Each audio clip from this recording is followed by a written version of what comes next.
성탄은 기쁨의 날입니다. 성탄은 기대의 날입니다. 성탄은 소망의 날입니다. 그 기쁨을 내게 허락하여 주시고 기대를 내게 허락하여 주시며 소망을 내게 허락하여 주시옵소서. 이 새벽에 나와 하나님께 부르짖는 이유가 있습니다. 우리 안에 있는 소소한 문제부터 큰 문제까지 내가 해결할 수 없어 주 앞에 나왔사오니, 내가 감당할 수 없어 주 앞에 나왔사오니 주님 감당하여 주시고 회복시켜 주시고 우리의 문제를 해결하여 주시옵소서. 하나님께 붙들리길 원합니다.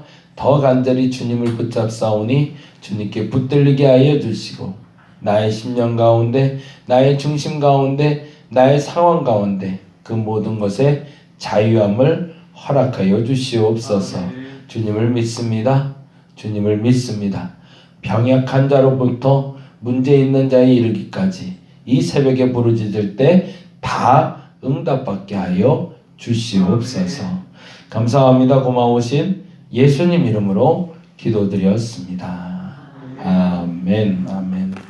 시편 51편 말씀 보는 날인데요. 51편 1절부터 19절까지 있는 말씀 같이 보도록 합니다. 19절까지는 다 너무 많으니까 10절까지만 보도록 할게요. 10절까지만. 1절에서 10절까지만. 먼저 다 같이 한 목소리로 읽고 그리고 나눠서 다시 한번 읽도록 합니다. 다 같이 한 목소리로 읽도록 합니다. 하나님이여 주의 인자를 따라 내게 은혜를 베푸시오. 주의 많은 긍휼을 따라 죄악을 지워 주소서. 나의 죄악을 말같이 씻으시며 나의 죄를 깨끗이 제하소서. 무릇 나는 내 죄가를 아오니 내가 항상 내 앞에 있나이다.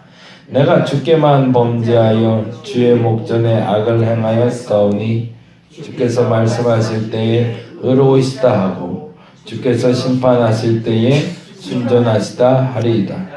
내가 죄악 중에서 출생하였으며 어머니가 죄 중에서 나를 잉태하였나이다.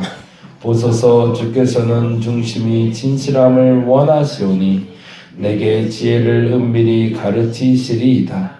우슬초로 나를 정결케 하소서. 내가 정하리이다. 나의 죄를 씻어주소서. 내가 눈보다 시리이다.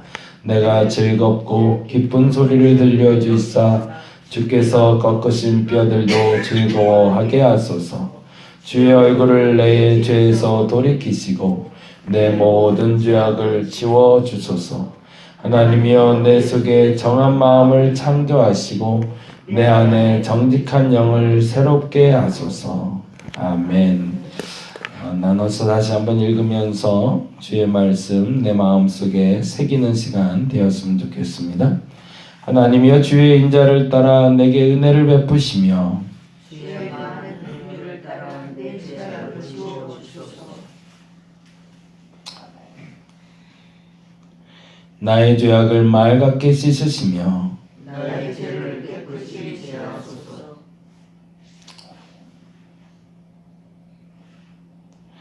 무릇 나는 내 죄가를 아오니 내 죄가 항상 내 앞에 있나이다.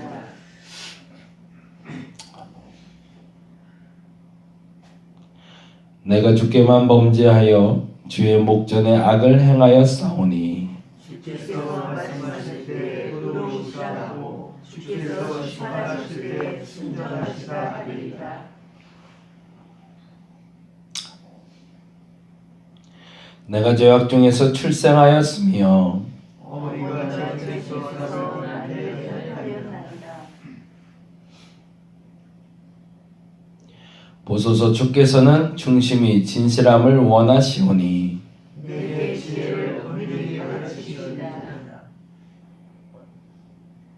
우슬초로 나를 정결하게 하소서. 내가 정하리이다.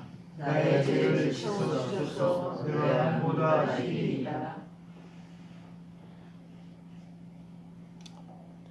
내게 즐겁고 기쁜 소리를 들려주이사 주께서 꺾으신 뼈들도 즐거워하게 하소서.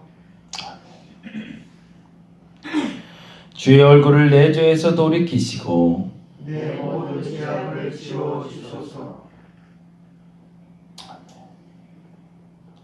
하나님이여 내 속에 정한 마음을 창조하시고 내 안에 정직한 영을 새롭게 하소서. 아멘 아멘. 다윗의 시라고 알려진 시고요. 한 나라의 왕의 잘못을 이렇게 대놓고 지목할 수 있는 나라가 몇이나 될까 싶어요. 모두가 공인하는 게 아니라 스스로가 내가 죄인이다 라고 고백할 수 있는 지도자가 몇이나 될까요?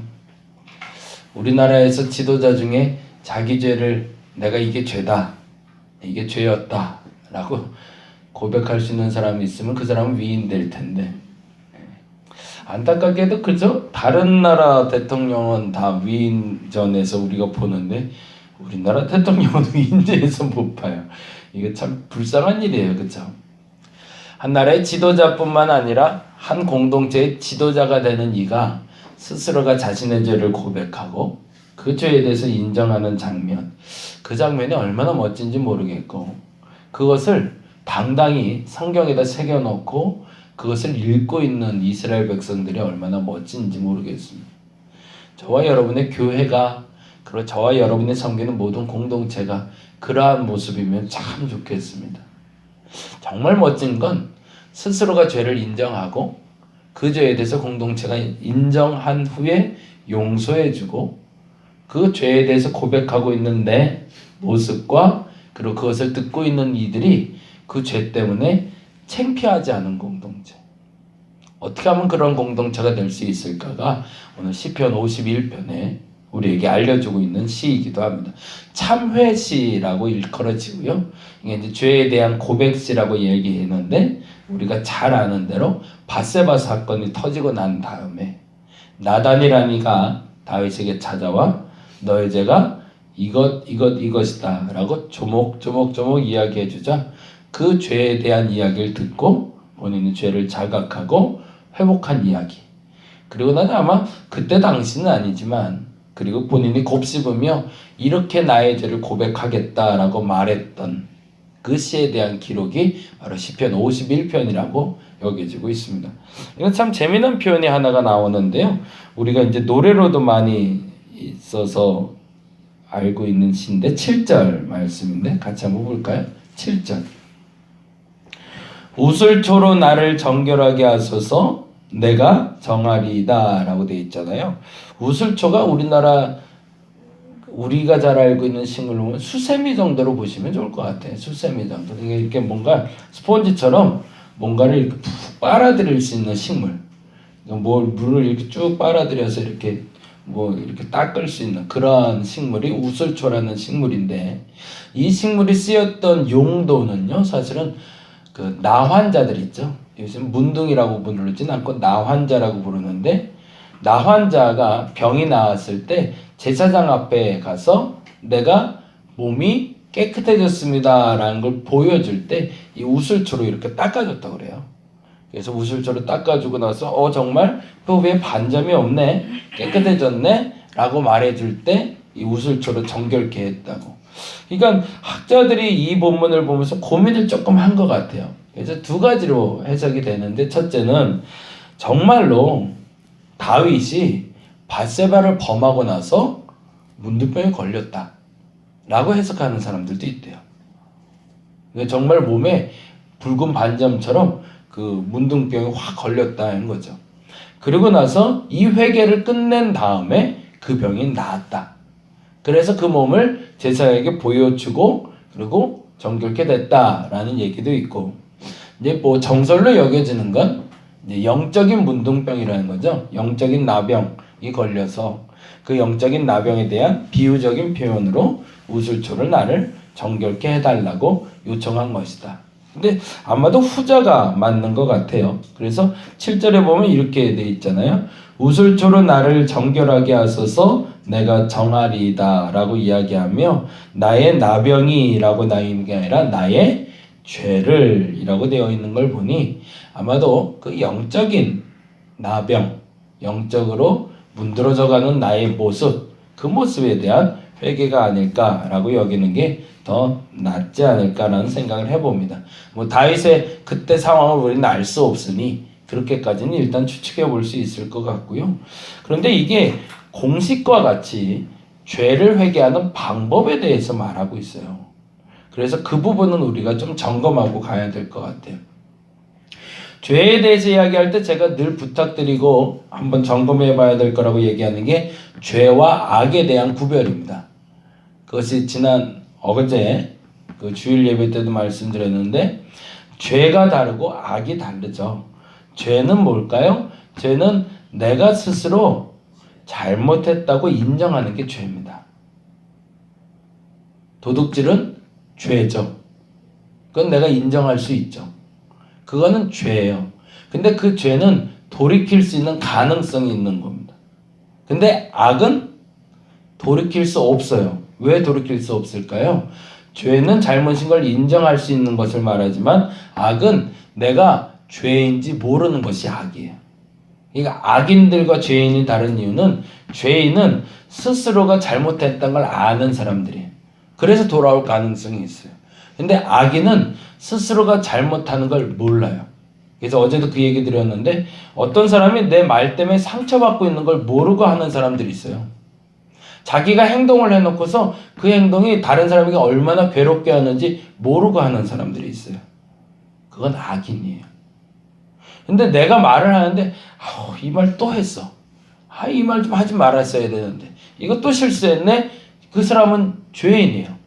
왜냐하면 내가 또 죄를 짓고 그 죄가 뭔지를 아는 사람이니까. 하나님이 말하는 죄인들에 대한 회개는 이 죄를 아는 사람들을 말합니다. 오늘 다윗의 시편에서 말하는 이 죄에 대한 도말은 그 죄를 말하고 있어요. 그래서 이렇게 얘기하고 있죠. 같이 한번 볼까요? 51편 1절부터 한번 보도록 합니다. 1절부터 같이 한번 읽어보겠습니다. 하나님이여 주의 인자를 따라 내게 은혜를 베푸시며 주의 많은 긍휼을 따라 내 죄악을 지워 주소서라고 되어 있습니다. 하나님이 자신의 인자하심을 따라서 내게 은혜를 베풀어 달라고 부탁을 하고 있어요. 그러니까 내가 원하는 순서대로가 아니라 누구의 순서대로? 하나님이 원하는 순서대로 지워달라는 얘기죠.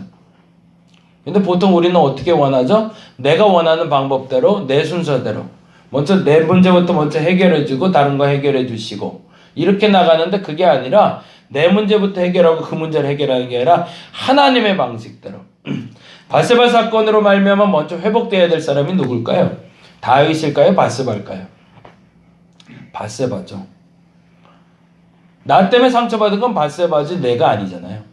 내 죄악으로 말미암아 남편도 죽었죠. 아이도 죽었죠. 남은 게 없는 인생이거든요.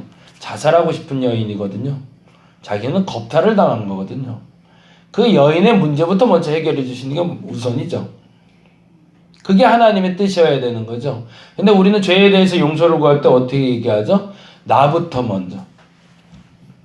예수 그리스도를 믿는 사람들이 먼저 알아야 될 전제 조건은 죄에 대한 회개는 내 죄에 대해서 내가 대가를 치르고 내가 회복하는 게 우선이 아님을 아는 것으로 시작됩니다.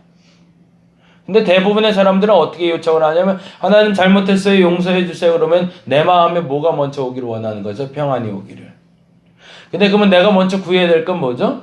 내가 죄를 용서를 구하고 있으면 나로 말미암아 상처받고 어려움만 당했던 그 사람의 상황을 먼저 그 사람의 삶을 먼저 회복해달라고 기도하는 게 맞는 거죠.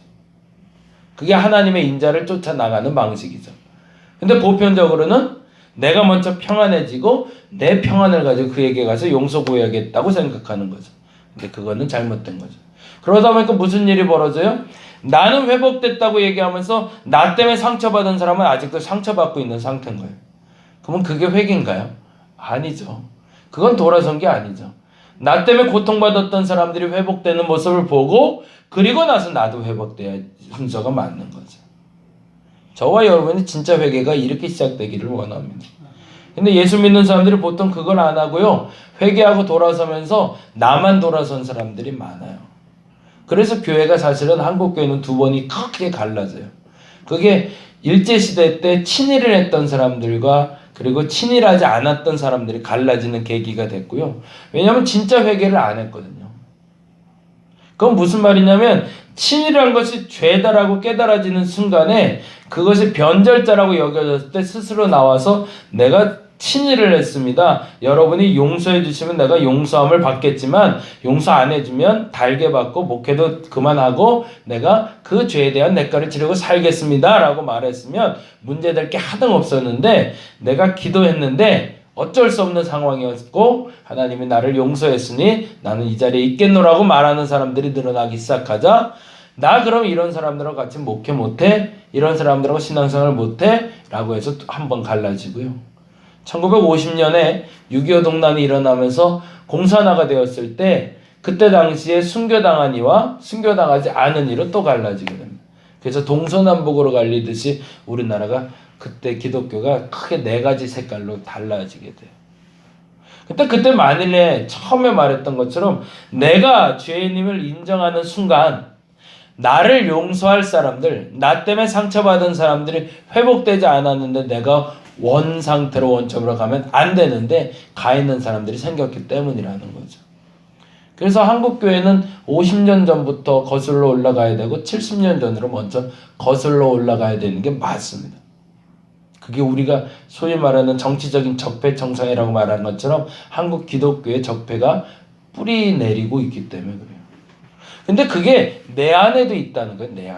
내 안에도 그 죄에 대해서 해결받았다라고 말하는 사람들은 많은데 정작 내 죄는 회개받았지만 내 죄는 해결받았지만 나 때문에 상처받은 사람들의 문제는 해결되지 않은 상태에 해결받았다고 착각하는 사람이 많더라는 거죠.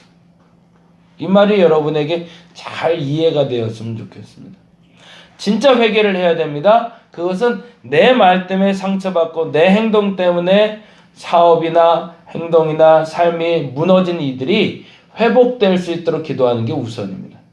그리고 내가 회복되는 겁니다. 그래야 그게 진짜 회개라는 거죠. 그걸 우리는 죄에 대한 대가라고 얘기를 합니다. 그래서 구체적으로 이렇게 얘기하고 있어요. 3절 봅니다. 3절 말씀 같이 읽어보겠습니다. 물은 나는 내 죄가를 아오니 내 죄가 항상 내 앞에 있나이다. 뭐예요? 나는 나의 죄의 결과를 알고 있대요. 그건 무슨 말이에요? 내가 내 죄가 뭔지를 안다는 거죠.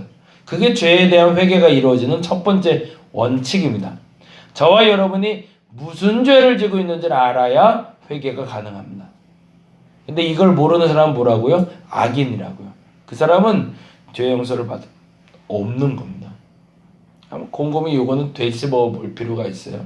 그런데 다윗이 기가 막힌 표현을 해요. 내 죄가 생각해보니 가끔 나를 찾아온 게 아니라 뭐래요? 항상 내 앞에 있던 건데 내가 몰랐다는 거죠. 그건 뭐예요? 나는 항상 죄에 노출되어 있고 지금도 죄인일 수밖에 없는 상태임을 본인이 자각한 거죠. 그게 첫 번째입니다. 나는 항상 죄 가운데 사는 사람이다. 그것을 인정하는 것이 회개의 역사가 나타나는 첫 번째입니다. 두 번째 4절 말씀 같이 읽어볼까요? 4절 읽어보겠습니다. 내가 주께만 범죄하여 주의 목전에 악을 행하였사오니 주께서 말씀하실 때에 의로우시다 하고 주께서 심판하실 때에 순전하시다 하리되. 이 말이 좀 곡해될 해석이 될 수 있는데 내가 뭐 했대요? 주께만 범죄했대요. 그건 무슨 말일까요? 그러면 사람들한테는 죄를 안 지었고 우리아나 바세바한테는 죄를 안 지었고 하나님 앞에만 죄를 지었다는 얘기인가요? 아니요. 그 말이 아니라 내 모든 지은 죄가 결국엔 다 하나님 앞에 지은 죄임을 알아줬다는 얘기입니다. 저 사람에게 거짓말했던 거, 저 사람에게 상처 줬던 그게 그 사람에게 상처 주고 그 사람에게 거짓말한 줄 아는데 알고 보니 그게 하나님께 한 거더라. 그걸 알아줬다는 거예요. 근데 그리고 나서 더 멋진 고백이 주께서 말씀하실 때라는 그 전제는 뭐냐면 내가 그 죄에 대해서 알았고 그 죄에 대한 대가를 치르겠다고 결심했을 때라는 전제가 깔려 있는 거예요. 내가 그 죄를 깨닫고 그 죄에 대한 대가를 치르고자 결심했을 때에 주께서 그 대가를 치르는 것이 의롭다. 그리고 주께서 심판하실 때 이것이 순전한 것이다 말하면 그 죄에 대한 대가를 내가 달게 받겠습니다. 라고 말하는 게 4절입니다. 그러니까 첫째는 내 죄가 뭔지를 아는 게 중요하다는 거고요. 두 번째는 뭐죠? 그 죄에 대한 대가를 내가 주께서 이것이 의로운 것이다 하면 내가 그 죄에 대한 대가를 치르겠다. 이것이 순전한 것이다 라고 하면 내가 그 일을 감당하겠노라고 말하는 것이 회개라는 거죠. 그리고 나서 마지막 5절 6절에 이렇게 됩니다. 5절 6절 같이 읽어봅니다. 내가 죄악 중에서 출생하였으며 어머니가 죄 중에서 나를 잉태하였나이다. 보소서 주께서는 중심의 진실함을 원하시오니 내게 지혜를 은밀히 가르치시리이다. 아멘. 본래 나는 죄악을 벗어날 수 없는 존재이지만 그러나 중심의 진실함을 드러내면 회복시킬 수 있을 줄 믿습니다. 라는 거죠. 어려운 본문이에요. 사실은 힘들고 어려운 일인데 사실은 이 일을 위해서 예수께서 오셨고요. 끊임없이 주께서는 성령으로 말미암아 내 안에 이 죄에 대한 자각이 일어나게 하십니다. 그래서 시작부터 마지막까지 우리는 죄인임을 고백할 수밖에 없고 그러나 죄인임을 고백하는 내가 또 하나 고백해야 되고 용기 내야 될 건 주께서 의롭다 하실 때까지 순전하다 하실 때까지 그 죄에 대한 대가를 치를 각오를 하고 있어야 됩니다. 그리고 그 각오를 하는 이에게 주께서 그 중심의 진실함을 보시고 회복시켜 주신다는 거죠. 성탄절을 맞이하고 있습니다. 이 성탄절이 이유가 성육신으로 오신 예수를 기대하고 기다리는 겁니다. 어떤 일이 벌어질 수 있도록 내 죄가 사라질 수 있도록. 그래서 서방의 기독교에서는 지난번 말한 것처럼 이 죄의 문제에 대해서 말했다면 동방기독교에서는 이 죄로 말미암아 죽을 수밖에 없는 우리를 살리신 예수를 말하고 있습니다. 이 두 가지가 저와 여러분에게 점검받을 수 있는 날이 되었으면 좋겠습니다. 오늘도 다시 한번 고백해 봅니다. 내 죄는 뭔지, 진짜 죄인인지 아니면 착각하고 있는 의인인지. 그러나 그 죄에 눌려 살지 마시고 오늘 진짜 회개를 통해서 나로 말미암아 상처받았던 일들도 회복되고 내가 그 누군가에게 상처받았던 일도 회복되는 날이 되게 해달라고 그렇게 기도하는 저와 여러분 되시기를 간절히 바랍니다. 기도하겠습니다. 회복의 역사가 오늘 이 자리에서 나타나길 원합니다. 성탄의 기대는 회복을 통해서 나타납니다. 죄에 대한 자각을 통해서 나타납니다. 깨달음과 실천을 통해서 나타납니다. 그 죄에 대해서 자유할 수 있는 내가 되게 하여 주시옵소서. 오늘도 주께 간구하며 나아가오니 내 죄에서 자유하게 하여 주시옵소서. 감사합니다. 고마우신 예수님 이름으로 기도드렸습니다. 다 같이 기도하고 돌아가도록 하겠습니다.